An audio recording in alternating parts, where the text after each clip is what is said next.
हम महिलाएं के खास एपिसोड में आपका बहुत स्वागत है। आपके साथ मैं रचना बंसल।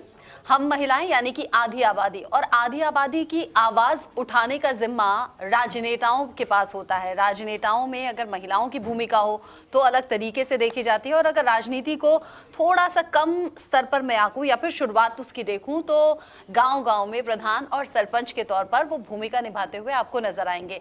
लेकिन एक सरपंच हैं जिनकी चर्चा सिर्फ एक राज्य तक नहीं बल्कि देश भर में है, और उन्हीं चर्चाओं के बीच में उन्हें कौन बनेगा करोड़पति में इनवाइट किया गया अमिताभ बच्चन के जरिए। बहुत बहुत स्वागत है नीरू यादव जी आपका, जो कि आप सरपंच के तौर पर तो अच्छी भूमिका निभा ही रही हैं, लेकिन अब देश भर में आपकी चर्चा हो रही है इस वक्त। जी बहुत बहुत धन्यवाद। ये बताइए, चूंकि आप पढ़ी लिखी हैं, वेल क्वालिफाइड हैं, आपको कैसे लगा कि मुझे गांव के लिए कुछ करना है, और गांव में सरपंच के लिए चुनाव लड़ने का ये जो ख्याल है ये जहन में कहाँ से आया? देखिए, जब मैं शादी करके गांव में आई थी तो बहुत सी चीज़ें मैंने गांव में ऐसी देखी, खास तौर पर महिलाओं को लेके, कि अपने मुद्दों पर वो बात नहीं करती थी। और बहुत सी जो योजनाएं हैं, मैं ये कहना चाहूँगी कि सरपंच एक वो कड़ी होता है जो चाहे वो केंद्र सरकार की योजनाएं हो चाहे राज्य सरकार की योजनाएं हो, उनको धरातल पर उतारने का जो वो काम करता है, क्योंकि हम डायरेक्ट पब्लिक से डील करते हैं। तो मैंने देखा था मेरे गांव में बहुत सी ऐसी योजनाएं जो पात्र कैंडिडेट है उनको वो चीज़ें मिल नहीं रही। तो और महिलाओं की, जैसे मैंने आपसे बात की, उनके भी बहुत से ऐसे मुद्दे थे, जैसे शौचालय को लेकर हो गए, और भी उन्हें कोई समस्याएं, कोई परेशानी होती, पंचायत में उनकी भूमिका जो थी वो बिल्कुल ना के बराबर थी ही नहीं।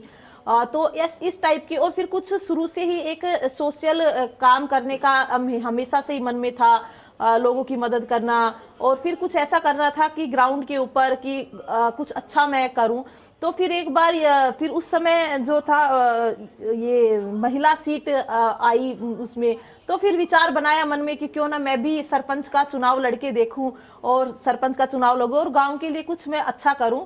तो बस वहीं से मेरे मन में ये विचार आया कि मेरे को भी सरपंच का चुनाव लड़ना चाहिए। और फिर जब मैंने परिवार के सामने इस बात को रखा कि मैं चुनाव लड़ना चाहती हूँ और सरपंच के तौर पे अपने गांव में काम करना चाहती हूँ, तो फिर परिवार ने भी इस चीज़ में सपोर्ट किया कि अगर तुम्हारी इच्छा है तो चलो हम इस चीज़ के लिए कोशिश करते हैं। और फिर मैंने 3 अक्टूबर 2020 को मैं अपनी पंचायत की सरपंच चुनी गई। अच्छा, सरपंच तो समझ में आता है, लेकिन ये हॉकी वाली सरपंच आपका नाम क्यों रखा गया है? हॉकी वाली सरपंच मेरा नाम इसलिए रखा गया क्योंकि जब मैं पहले तो मैं ये बता दूं कि मेरा मायका जो है वो हरियाणा के अंदर है, और नारनौल जो हरियाणा राजस्थान बॉर्डर के ऊपर।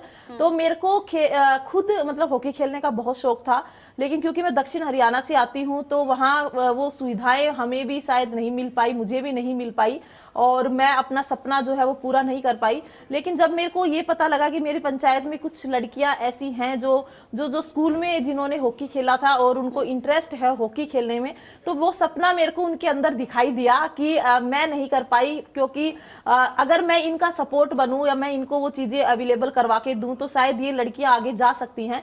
तो अपने सपने को उनके अंदर जब मैंने देखा तो मैंने उन लड़कियों से बात की, और उनसे बात करने के बाद काफी सारी उस घर की दहलीज से और गांव के ग्राउंड तक बच्चियों को लाना एक बहुत बड़ी चुनौती था मेरे लिए, क्योंकि जिस क्षेत्र से मैं आती हूँ वो पुरुष प्रधान समाज है, और लड़कियों को गांव में ही ग्रामीण क्षेत्र के अंदर कहीं ना कहीं मानसिकता होती है कि बच्चियों को कोई फील्ड पर खेलने के लिए भेजता नहीं है। इसलिए नहीं भेजते क्योंकि ज्यादातर फील्ड पे खेलते हुए लड़के ही मिलते हैं, तो एक सिक्योरिटी का भी एक सवाल उठ जाता है बच्चियों के लिए।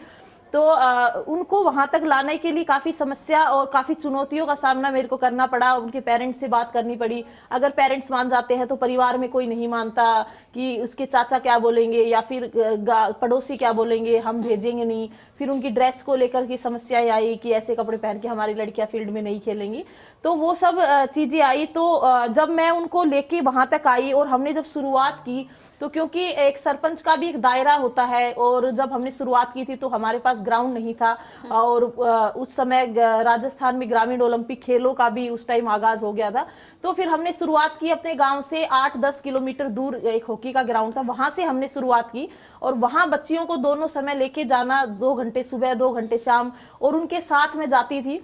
तो उस समय फिर जब लड़कियां ब्लॉक लेवल के ऊपर हमारी टीम विजेता रही और डिस्ट्रिक्ट लेवल तक वो खेलने गई, तो वो मेरे एफर्ट्स को देखकर लोगों ने मुझे, मैंने कभी नहीं सोचा था कि मुझे हॉकी वाली सरपंच के नाम से लोग जानेंगे, तो वहां से मुझे ये नाम दे दिया गया कि ये वो हॉकी वाली सरपंच है जो अपनी लड़कियों को दोनों टाइम लेके आती है और इनके साथ रहती है, और इतनी अच्छी इसने टीम तैयार की है। तो वहां से मेरे को हॉकी वाली सरपंच का जो है वो नाम मिला। आपकी सारी बातें सुनकर, जानती है, मेरे सामने बिल्कुल चक दे फिल्म चल रही है, और चक दे की कबीर खान में मैं आपको देख रही हूँ, यानी कि शाहरुख खान की जो भूमिका थी वो आपने असल जिंदगी में अपनी जो हॉकी की टीम है वो बनाकर की है। फंड्स की दिक्कत जो है वो कैसे दूर होती है? वो ऐसे ही दूर हुई कि मैंने अपनी सैलरी से उनको जो भी सामान था हॉकी का वो सब अवेलेबल करवाया। कुछ हमने गांव में लोगों से बात की, जन सहयोग से हमने पैसा इकट्ठा किया, और फिर हमने अपने पंचायत के अंदर अब हॉकी का हमने ग्राउंड भी बना लिया है, और हमने एक कोच भी रखा हुआ है जो दोनों टाइम जो है पंचायत में जो लड़कियां हैं उनको तैयारी करवाता है। और उसके साथ साथ अब जब वो बच्चियां खेलती हैं और जब वो मेरे साथ मुंबई गई केबीसी के अंदर, तो बाकी गांव की और लड़कियों के मन में भी अब वो आगे से आके बोलती हैं कि हमें भी जो है हॉकी खेलना है, हम भी खेलना चाहते हैं। तो बाकी लड़कियों के लिए प्रेरणा मेरी पंचायत की जो हॉकी की टीम है वो बनी है। आसपास के गांव की बच्चियां भी अब खेलने के लिए ग्राउंड के ऊपर आती हैं, और मैं चाहती हूं कि मेरी जो लड़कियां हैं मेरी पंचायत से जो हॉकी खेलती हैं उन लड़कियों का नेशनल में भी सिलेक्शन हो, उसकी तैयारी हम लोग अभी कर रहे हैं। राजस्थान ही नहीं, देश भर में चर्चा है हॉकी वाली सरपंच की, और नाम ऐसा कमाया कि फिर केबीसी में आपको एज अ गेस्ट इनवाइट किया गया। अमिताभ बच्चन के सामने जाना, उनके मुंह से अपने काम की तारीफ सुनना कैसा लगा, और कैसे ये ख्याल आया कि खुद अकेले नहीं जाना है, मैं तो अपनी टीम को भी साथ लेकर जाऊंगी? वो ऐसे आया कि जब मुझे केबीसी के लिए मुझे बुलाया गया था, तो जब मेरे पास पहली बार फोन आया तो मेरे को यकीन नहीं हुआ कि मेरे को जो है वो केबीसी में बुलाया जा रहा है। तो शुरू में तो मुझे यही लगा कि कहीं कोई फ्रॉड कॉल तो नहीं है, क्योंकि आजकल साइबर क्राइम इतना ज्यादा है। लेकिन जब उन्होंने दोबारा फोन किया और जब केबीसी की टीम मेरे गांव के अंदर आई, तब मुझे यकीन हुआ, और बिल्कुल बहुत अच्छा मेरे को लगा कि एक गांव के, राजस्थान के एक छोटे से गांव की सरपंच जिसे सपनों की नगरी के अंदर बुलाया गया और इस सदी के महानायक के सामने हॉट सीट पर खेलने का मुझे मौका मिला। लेकिन जब मैंने शुरुआत की थी तब मेरे को ये नहीं पता था कि मेरे काम को इतना अप्रिसिएशन मिलेगा और मैं वहां तक मैं जाऊंगी। और हॉकी वाली टीम को मैं इसलिए लेके गई क्योंकि बच्चियों के साथ मैं हमेशा से रही हूँ और वो भी मेहनत करती हैं, और मेरे को हॉकी वाली सरपंच का एक नाम जो मिला है तो उन बच्चियों की वजह से ही मिला है। तो मैं उनको इसीलिए अपने साथ लेके गई थी कि ये भी बाहर जाए, बाहर की दुनिया को देखें, इनके अंदर भी वो कॉन्फिडेंस आए कि हम क्या क्या कर सकती हैं। क्योंकि गांव के उस दायरे से निकल के बाहर जाना और बाहर महिलाएं कितना आगे बढ़ रही हैं, वो सब उनको देखने के बाद जो उनके अंदर कॉन्फिडेंस आएगा और जो जुनून उनके अंदर आएगा, इसलिए मैं उनको उस प्लेटफॉर्म तक लेके गई थी ताकि वो भी अपने लाइफ में एक अच्छा गोल अचीव करें और वो भी ये ना सोचे कि हम ये चीजें नहीं कर सकते। तो इसलिए मैं उनको अपने साथ में लेके गई। बहुत अच्छी आपकी सोच है और बहुत खूबसूरत और अच्छी भी आप लग रही हैं। अच्छा, ये लिबास बड़ा अट्रैक्टिव सा है और बहुत अच्छे से आप तैयार हैं, लेकिन जब मैं आपके लिबास को देख रही हूँ और चूंकि आपने कहा मैं हरियाणा की बेटी हूँ, राजस्थान में मेरी शादी हुई है, तो मुझे हरियाणा और राजस्थान दोनों ही राज्य ऐसे नज़र आते हैं जहाँ महिलाएं घूंघट में रहती हैं, घर से बाहर निकलने में परहेज करती हैं। हालांकि एक्सेप्शन केसेस हर जगह होते हैं, हरियाणा और राजस्थान में भी हैं, लेकिन चूंकि आपने कहा कि बचपन में इतनी सुविधाएं नहीं मिली थी, अलग अलग रीज़न हो सकते हैं, इस घूंघट से निकलकर घर की चौखट से बाहर जाना, फिर सिर्फ अपने और अपने परिवार के लिए नहीं बल्कि पूरे गांव के लिए काम करना कितना टफ रहा? क्या क्या चैलेंजेस आए? देखिए, टफ तो एक महिला के लिए किसी भी क्षेत्र में वो चली जाए सब जगह होते हैं, चुनौतियां उसके सामने सबसे ज्यादा आती हैं। मैं तो ये कहती हूँ कि एक महिला को, एक लड़की को पुरुषों से ज्यादा अपने आप को प्रूव करना पड़ता है, एक कदम उनसे। और हर जब कोई महिला किसी भी क्षेत्र में काम करती है तो एक पुरुष से इतने सवाल नहीं किए जाते जितने उससे किए जाते हैं कि आप इस क्षेत्र में आई तो आपने अलग क्या किया, ये एक महिला से हमेशा पूछा जाता है। मैं महिला सरपंच बनी तो मुझसे, मैं जब भी जहां भी जाती हूँ तो ये जरूर पूछते हैं कि एज ए महिला सरपंच आपने क्या किया, लेकिन पुरुष से कोई इतना पूछता नहीं है कि आपने एज ए पुरुष सरपंच क्या किया। तो चुनौतियां तो हर क्षेत्र में आते हैं, मेरे सामने भी आई। बिल्कुल आप सही कह रहे हैं कि घूंघट से बाहर निकल के महिलाएं को आगे अपने क्षेत्र में काम करने में काफी चुनौतियों का सामना करना पड़ता है। जिस राजस्थान प्रदेश से मैं आती हूँ कहीं ना कहीं पुरुष प्रधान समाज है जिस क्षेत्र से मैं आती हूँ, लेकिन मैं अपने आप को इसलिए सौभाग्यशाली मानती हूँ क्योंकि मेरे सफर में मेरे परिवार ने मेरा बहुत अच्छे से साथ दिया है। मेरे काम को लेकर जिस समय मैं सरपंच बनी थी उस समय मेरे गांव के अंदर भी ये माहौल था, ये चीजें थी कि ये महिला सीट के ऊपर सरपंच बनी है तो सरपंच का काम तो परिवार का कोई पुरुष ही करेगा, क्योंकि मानसिकता इसी प्रकार की होती है और शुरू से चलती भी यही आई थी। लेकिन जब मैंने शुरुआत की तो लोगों को इस चीज को एक्सेप्ट करने में समय लगा था, क्योंकि जब वो लोग आते थे तो वो मुझे नहीं बोलते थे, वो परिवार में से किसी को कि आपके ससुर जी को बुलाओ। या फिर एक वाकया मेरे साथ ऐसा हुआ, जब मैं बैठी हुई थी और गांव के 4-5 जो बड़े लोग जो आए तो वो आके बोले कि सरपंच को बुलाओ, तो मैंने बोला कि मैं ही सरपंच हूँ। बोला नहीं उसको बुलाओ, अब मेरे हस्बैंड का नाम लेके बोले कि उनको बुलाओ या तो तब मैंने उनको सब एक शब्द में ये कहा था कि आपने मुझे चुना है, चुनाव मैंने लड़ा है, तो आपकी सरपंच मैं हूं, आपको कोई भी काम है आप मुझसे कहिए। तो जब वो तो फिर उनको ये लगा कि हाँ अब इन्हीं से बात करनी होगी।